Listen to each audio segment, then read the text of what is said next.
wasiirka wasaaradda waxbarashada xukuumadda federaalka Soomaaliya ayaa sheegay inaysan shahaadooyin siin doonin ardayda Puntland aan ka qaybgelin imtixaanaadka wasaaradda waxbarashada Soomaaliya sida uu warkan ku faahfaahinayo wariyaheenna soo feesane.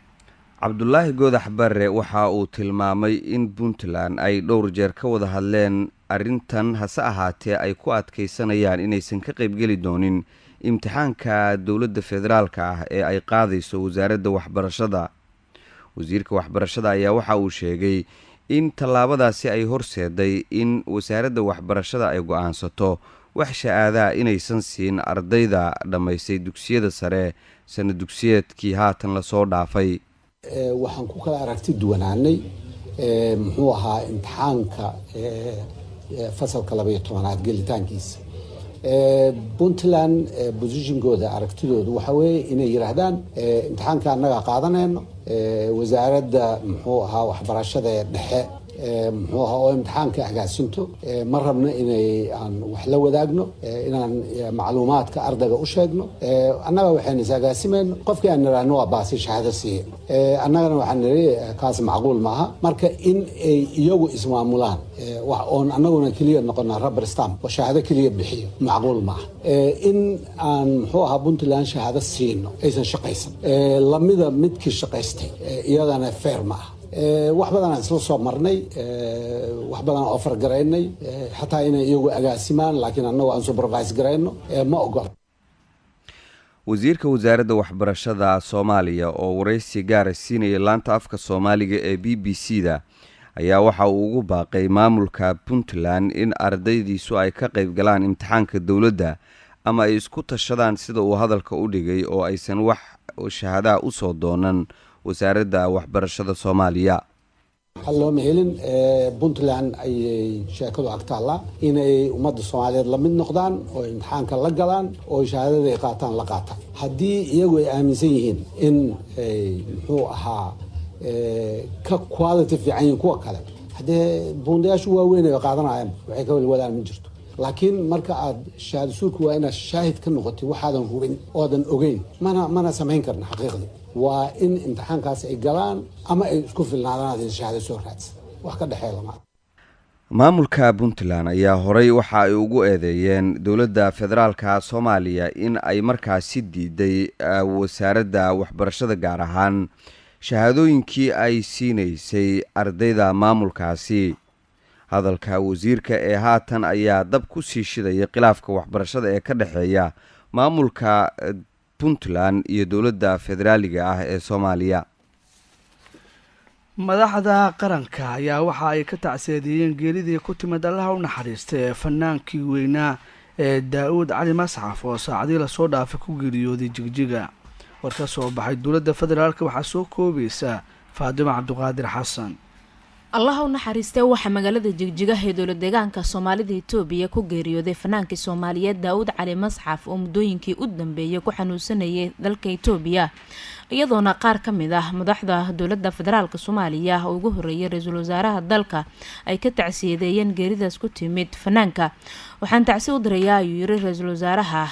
dhammaan ummadda Soomaaliyeed bahda fanka iyo ehelkii uu ka baxay Daawud Cali Masxaf marxuumka waxaana alle ugu baryayaa inuu naxariistii janno ka waraabiyo ehelkiisana uu samir iimaanka siiyo. sidoo kale afayeenka wasaaradda warfaafinta Soomaaliya Ismaaciil Mukhtaar Cumar Ronjo ayaa dhankiisa waxa uu sheegay in uu aad ugu xun yahay geerida fanaanka waxaana uu sidoo kale xusay in eheladiisa iyo qaraabadiisa samir iyo iimaan uu ka siiyo. wasiirka warfaafinta dhaqanka iyo dalxiiska xukuumadda federaalka Soomaaliya mudane Maxamed Cabdi Xayr Maareeye ayaa sidoo kale ka tacsiyeeyay geeridii ku timid fanaanka Daawud Cali Masxaf oo ka tirsanaa hobolada qaranka ee Waaberi waxaana uu eegba uga bariyay inuu jannadiisa firdowsa ka waraabiyo. mudane Maxamed Cabdi Xayr Maareeye ayaa si gaar ah ugu tacsiyeeyay hobolada qaranka ee Waaberi oo ka tirsanaa iyo guud ahaan ummadda Soomaaliyeed gaar ahaan eheladiisa. xildhibaan Dalax oo ka mid ah mudanayaasha golaha shacabka ayaa dhankiisa waxa uu ka taariiqeeyay dabciga iyo sidoo kale fanaanka taariikhdiisa. Daawud runtii horta nin aad u afgaaban oo runtii aanan ahayn yani dadka badanaaba sida fanaaniinta lagu yaqaano oo inta badan ayaga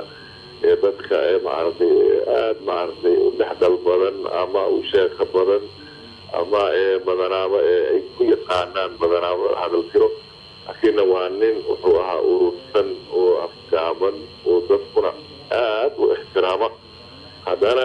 runtii musiga marka la yidhaahdana dadka farakutiriska ahaa runtii waa beri marka la soo qaado xagga la yidhaahdo ama kaban ha la yidhahdo ama gitaan ha la yidhaahdo oo aad dareemaysid sida isaga hadda ay maaragtay fanaaniinta caanka ah oo xasan aadan sidiisa badi iyagoo kaban ah iyo ayagoo maaragtay music gitaan ah doorka uu ku leeyahay fanaaniin fara badan oo sidaas oo kale maanta waad aragtay markii dambena wuxuu siisay inuu heeso oo maandeeq hees uu la qaadayo oo adiga aad dareemaysid allah u naxariistay fanaanka geeriyooday ayaa in muddaha waxa uu ka xanuunsanayay dalka Itoobiya iyadoona saacada kadib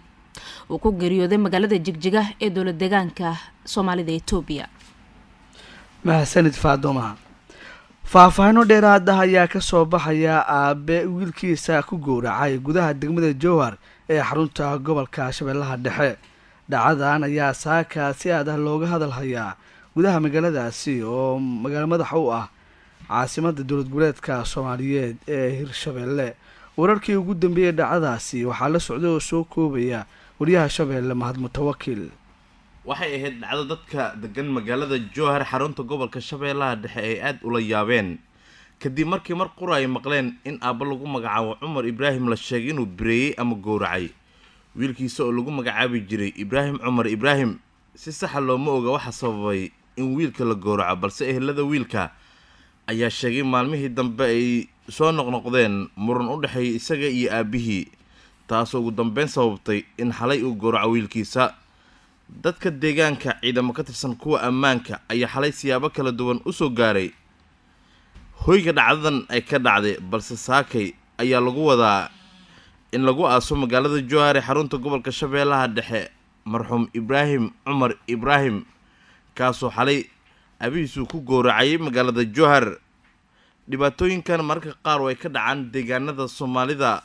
culamaa u diinka Soomaaliyeed ayaa sheegay inay tahay cuqubooyin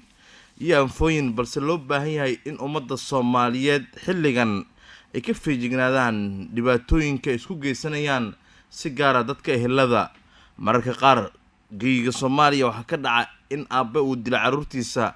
ama carruurta ay dilaan aabbahood taasoo ay sheegeen culamaa u diinka Soomaaliyeed inay tahay wax ka mid ah mucjisooyinka Soomaalida iyo guud ahaan dunida lagu arko. cabdulaahi goodax barre wasiirka wasaaradda waxbarashada xukuumadda federaalka Soomaaliya oo ku sugan London ayaa kulan gaar ah la qaatay jaaliyadda Soomaaliyeed ee ku dhaqan gudaha magaaladaasi. wasiir goodax barre ayaa ugu baaqay jaaliyadda London inay ka qayb qaataan dib u dhiska dalka isagoo ku ammaanay sidii mar waliba taageerada ugu muujiyaan dowladda federaalka ee Soomaaliya. sidoo kale wuxuu ka dalbaday inay ilmahooda gaar ahaan kuwooda waxbarta u soo diraan dalka si looga faa'iideysto aqoontooda iyo khibradooda. waxaan jecelahay inaan jaaliyadda London aan runtii ammaan aan u soo jeediyo kaalinta weyn ee waddanka soo kabashadiisa oo dhinac walba leh ay ka qaataan hadday tahay dhinaca dhaqaalaha hadday tahay dhinaca siyaasadda oo wax badan aadna tilmaantaan. inta badan ma helno tilmaan runtii cadaadis aan helnaa oo dhib badan oo canaan badan oo warxumo sheeg oo wax noocaasa laakiin waxaan jaaliyadiin ku ammaanaynaa in aad jaalidaha kale nooga dhow yihiin marka ay noqoto tala bixinta dowladnimadeena lagu hagaajinayo. waxaan jecelahay inaan warkayga kusoo koobo reer UK guud ahaan reer London wadankii cida ku hadlaysaan inaysan jirin inaad muxuu ahaa u gurmataan noocyo badan aa gurmad ku yahay haddaba laftirkeeda waa gurmataan gurmad laan ma tihiin muxuu ahaa laakiin gurmadkiinu in muxuu ahaa familieska xogaaga lacagtaa loo diraa keliya aadan ku ekaanin ilmihiina waxbartay aad ku dhiirigelisaan in aad usoo dirtaan waddanka ay ka shaqeeyaan. markaana dhuusamareeb musharaxiinta u taagan hogaanka sare ee galmudug ayaa shuruud ku xidhay ka qaybgalka doorashada kursiga madaxweynaha oo la filay in la qabto 30 bishan janaayo. waxaa dhuusamareeb ka taagan isjiid u dhexeeya musharaxiinta ku loolamaya doorashada kursigaas iyadoo qabanqaabadii ugu dambeysay laga dareemayo magaaladaasi. wararkii ugu dambeeyay doorashada galmudug waxaa gaalkacyo ka soo diray wariyaha Shabeelle Cali Gaab. kadib kulan magaalada dhuusamareeb ee caasimada galmudug ay ku yeesheen 4 musharax oo kala ah Cabdi Dheere, Odowaa, Kamaal Guutaale iyo Cabdullaahi Faarax Weliya ayay soo saareen 7 shuruudood oo haddii la suurto geliyo ay ka qayb galayaan doorashada madaxweynaha dowlad goboleedka galmudug. 7 shuruudood ayaa kala in la iska kaashado sidii deegaanada galmudug ay uga dhici lahayd hal doorasho iyadoo loo wada howlgalayo in la xaliyo khilaafyada iyo ismariwaaga wajiyada badan leh ee ka taagan deegaanada galmudug. 2 in al-sunna wal jamaaca ay qayb ka ahaato hanaanka iyo habsami socodka howlaha dhiman. 3 in la sameeyo guddi doorasho cusub kaas oo ay ku mideysan yihiin dhinacyada kala duwan ee doorashadu qusayso iyadoo si wada ogol la iskugu meel dhigayo jadwalka doorashada iyo habraaca.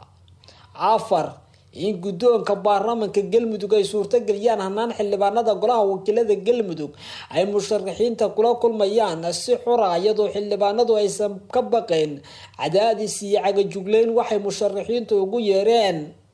5 in doorashada ay noqoto mid musharaxiintu u siman yihiin kuna dhacda hanaan daafur musharaxiintuna ay ololahooda ay xor u yihiin taas oo aysan maamulayn guddi ama xubno u ololeeya oo loo yaqaano musharax gaar ah inay ka mid yihiin taageeradiisa. 6 in la helo dhinac saddexaad oo gorjoogta ka noqda arrimaha doorashada galmudug si looga hortago wax isdabamarin, musuqmaasuq, laaluush, adeegsi awood loo isticmaalo arrimaha doorashada iyo codbixinta galmudug.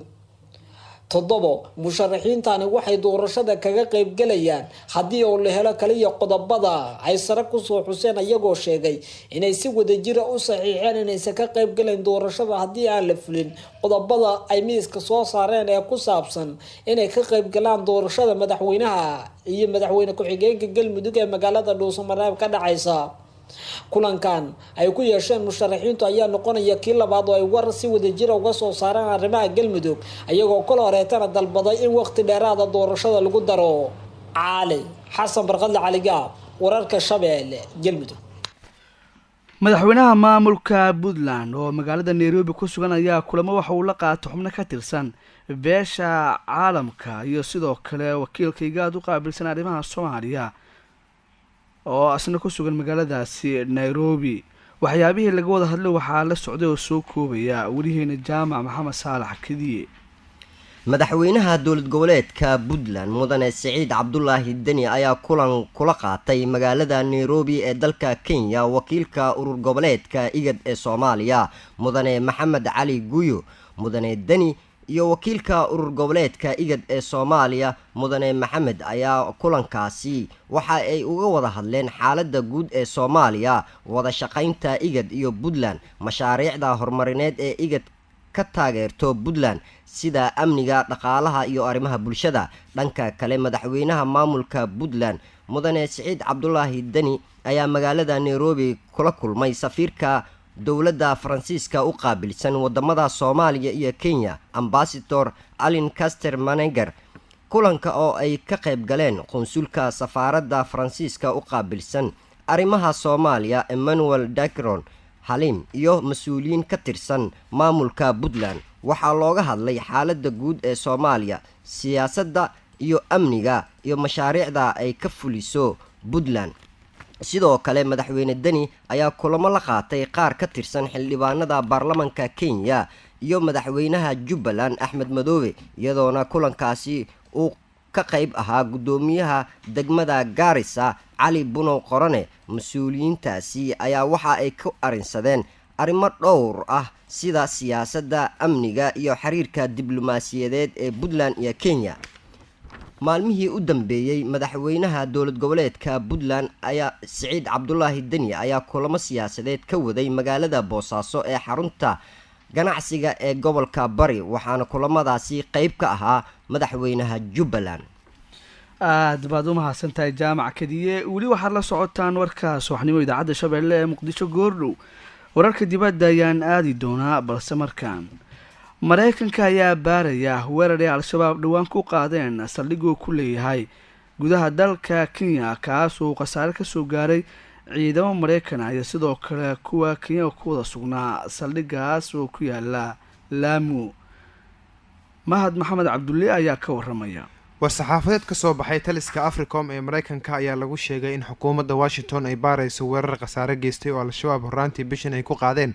xero milatari oo maraykanka iyo kuwa kenya ay ku leeyihiin gobolka waqooyi bari dalka kenya taliyaha howlgalka africom ee maraykanka general stephen towson ayaa sheegay in ay baaritaan dheeraada ku sameyn doonaan islamarkaana ay dib kasoo shaacin doonaan faahfaahino dheeraada oo ku saabsan weerarkaasi horraantii bishan janaayo al-shabaab ayaa waxaay weerarka khasaaraha geystay ay ku qaadeen xerada manda bay waxaa markaasi ay ku dileen ilaa 3 askari oo ka tirsan ciidamada maraykanka oo ku sugan xeradaasi manda bay ee dalkaasi kenya howlgalka africom ayaa ciidamada dalka kenya ka caawiya dhinacyada tababarada waxaana ciidamada kenya oo qeybka howlgalka nabad ilaalinta amisom iyo howlgalka africom ay iska kaashadaan la dagaalanka al-shabaab waxayna wadaagaan xogo sirdoon oo ku saabsan duqeymaha uu maraykanka ka fuliyo soomaaliya taliyaha howlgalka africom ee maraykanka general stephen towson ayaa shaaca ka qaaday in saraakiil qaasa ay usoo direen xerada manda bay ee dalka kenya isagoo sheegay in saraakiishaasi ay soo baari doonaan xaqiiqooyin ku saabsan iyo xogo sirdoon oo weerarkaasi quseeya ugu dambeyn maraykanka ayaa sheegay in uu diyaar u yahay in uu kala shaqeeyo ciidamada amisom iyo kuwa soomaaliya sidii ay ammaanka dalka gacanta ugu dhigi lahaayeen ciidanka xooga dalka soomaaliya halka wararkaas aad kala socotaan dhegeystayaal waa idaacadda shabeelle ee muqdisho ku dhowaad 18 ruux ayaa ku geeriyootay halka 500 oo kalena dhaawacyo ayaa soo gaaray dhulgariir xoogan oo ka dhacay dalkaasi turkiga dhulgariirka oo aada u xoogana ayaa ka dhacay qeybo ka mid ah gobolka laasig ee dalka turkiga waxaana cabirka dhulgariirkaasi lagu qiyaasay 6.8 wasiirka arrimaha gudaha turkiga suleymaan sowlo ayaa waxa uu sheegay inay la tacaalayaan inay soo badbaadiyaan 3 ruux oo ka hor jira dhismo burburay isagoo sheegay in kooxaha badbaadada ay dadaal dheeraad ah ay sameynayaan